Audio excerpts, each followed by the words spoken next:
हमारी प्राथमिकता जो होगी वो राज्य के अंदर जो चिकित्सक और चिकित्साकर्मी उनके जो रिक्त पड़े हुए जगह हैं उनके भर्ती पर हमारा ध्यान होगा। 3 महत्वपूर्ण बिंदु हैं जो इस सत्र में विपक्ष की तरफ से मजबूती से उठाए जाएंगे। तो क्राइम को लेकर ऐसा लगता है कि बिहार में अपराध अनियंत्रित हो गया है। कोरोना जांच में जो हेराफेरी और धोखाधड़ी हुई है, फर्जीवाड़ा हुआ है, पेट्रोल, डीजल और रसोई गैस को लेकर कीमतें आसमान छू रही हैं, जबकि अंतर्राष्ट्रीय बाजार में कच्चे तेल की कीमत सबसे नीचे स्तर पे है। नमस्कार, आप देख रहे हैं लाइव सिटीज़ में हूं आपके साथ शिवम। 19 फरवरी से बिहार विधानसभा बजट सत्र की शुरुआत हो रही है। इसी को लेकर आपको बता दें कि अब सत्ता पक्ष और विपक्ष आमने सामने हैं। आपको बता दें कि बिहार में बजट सत्र शुरू होने वाला है। इसको लेकर अब जो तैयारियां हैं वो कर ली गई हैं। इसको लेकर जब आज हमने बिहार के स्वास्थ्य मंत्री मंगल पांडे से बात की, साथ ही साथ कांग्रेस के MLC प्रेमचंद मिश्रा से बात की, तो उनका क्या कुछ कहना है पहले आप वो सुने। विभाग से भी बड़ी उम्मीदें हैं लोगों को। नहीं, निश्चित रूप से पिछले 1 वर्षों में जिस प्रकार से देश दुनिया के अंदर स्वास्थ्य को लेके जागरूकता भी बढ़ी है और स्वास्थ्य के सेवाओं के विस्तार का ध्यान भी लोगों को आया है, आम लोगों को भी आया है, सरकारों को भी आया है। और आपने देखा होगा कि भारत की सरकार ने अपने बजट में 137% की वृद्धि की है और जो 94,000 करोड़ रुपए का भारत सरकार का बजट था वो बढ़ के लगभग 225 करोड़ का हो गया। और उसके तहत आधारभूत संरचनाओं के विस्तार से लेके कोरोना के टीकाकरण से लेके हर चीज़ की व्यवस्था और चिंता की गई है।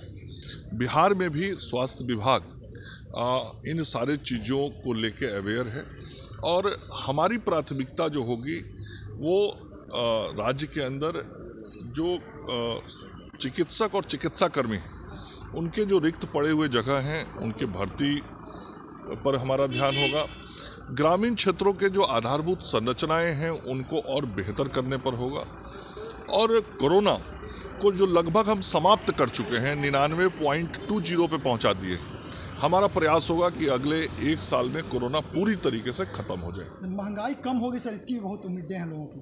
बजट से बिहार सरकार ऐसा कुछ करेगी? नहीं, देखिए, मूल रूप से ऐसे विषयों का संबंध जब भारत सरकार का बजट पेश होता है उस वक्त ज़्यादा होता है। राज्य सरकार का भी बजट जब वित्त मंत्री जी रखेंगे तो जनता की खुशहाली को ध्यान में रख के ही आएगा और निश्चित रूप से जो बिहार का बजट होगा वह बिहार के गांव, गरीब, नौजवान, किसान, मजदूर, छात्र, महिलाओं को ध्यान में रख के ही बनेगा। बैठक हुई है सर, सर्वदलीय बैठक, और बजट सत्र शुरू हो रहा है। विपक्ष को कोई उम्मीद है क्या सरकार से, क्योंकि महंगाई बहुत चरम है? देखिए, 3 महत्वपूर्ण बिंदु हैं जो इस सत्र में विपक्ष की तरफ से मजबूती से उठाए जाएंगे। एक तो क्राइम को लेकर ऐसा लगता है कि बिहार में अपराध अनियंत्रित हो गया है और सरकार कुछ भी करने की स्थिति में दिखती नहीं है। ये एक बड़ा इशू होगा। उससे बड़ा इशू मेरे हिसाब से कोरोना जांच में जो हेराफेरी और धोखाधड़ी हुई है, फर्जीवाड़ा हुआ है, ये लोगों के हज़ारों लाखों लोगों के जान माल के साथ खिलवाड़ किया गया जांच के नाम पे, सिर्फ इसलिए कि आप जांच के आंकड़े बढ़ाने के चक्कर में उल जुलूल कुछ भी नाम नंबर भर दिया लोगों का। ये एक बड़ा इशू होगा। पेट्रोल, डीजल और रसोई गैस को लेकर कीमतें आसमान छू रही हैं, जबकि अंतर्राष्ट्रीय बाजार में कच्चे तेल की कीमत सबसे नीचे स्तर पे है। उसकी बड़ी वजह है कि बिहार सरकार और केंद्र सरकार के द्वारा जो टैक्स लिए जाते हैं, लगभग 45 रुपया प्रति लीटर पेट्रोल के ऊपर और 44 रुपया 80 पैसा डीजल के ऊपर हर व्यक्ति को टैक्स की मद में देना होता है। तो नीतीश जी ने कल कहा कि नहीं, हाँ बढ़ रहा है, हम लोग को भी अच्छा नहीं लग रहा है, किसी को अच्छा नहीं लगता है। अरे आपने तो बढ़ाया हुआ है बिहार में। अगर जनता के हितों की चिंता राज्य सरकार को होती तो वो जो 22-23 रुपये प्रति लीटर बिहार सरकार टैक्स लेती है वैट के नाम पर, सरचार्ज के नाम पर, आप उसे वापस ले लीजिए या उसमें कटौती कर दीजिए। तो एक तरफ आप अपने टैक्सेस के चलते, अपने वैट और दूसरे सरचार्ज के चलते आम उपभोक्ताओं पर पेट्रोल, डीजल, रसोई गैस की कीमतों में बढ़ोतरी करके उसका खून चूस रहे हैं और अपना खजाना भर रहे हैं। दूसरी तरफ कह रहे हैं अच्छा नहीं लग रहा है, दाम बढ़ रहा है। तो सोचिए, सरकार जो है वो जन विरोधी सरकार है। मैं समझता हूँ इन तमाम मुद्दों को हम सब विधान परिषद में मजबूती से उठाएंगे। सर्वदलीय बैठक थी, सभापति जी ने बुलाया है, उसमें स्पष्ट रूप से हम लोगों ने कहा कि हम लोग कोऑपरेट करने के लिए तैयार हैं, लेकिन हमारे जनहित से जुड़े प्रश्नों का जवाब मिलना चाहिए। हम हंगामा के पक्ष में नहीं हैं, लेकिन सरकार जवाब नहीं देती है तो प्रोटेस्ट करना पड़ता है, वो हमारा हक है।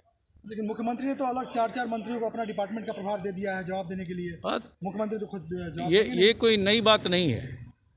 पिछले कई सत्रों से देखा है कि मुख्यमंत्री जिस गृह विभाग के मंत्री हैं उसके भी जवाब देने नहीं आते हैं, और कई बार तो ये प्रावधान आ जाता है कि मुख्यमंत्री से जुड़े विभागों का सवाल आप ले ही नहीं सकते।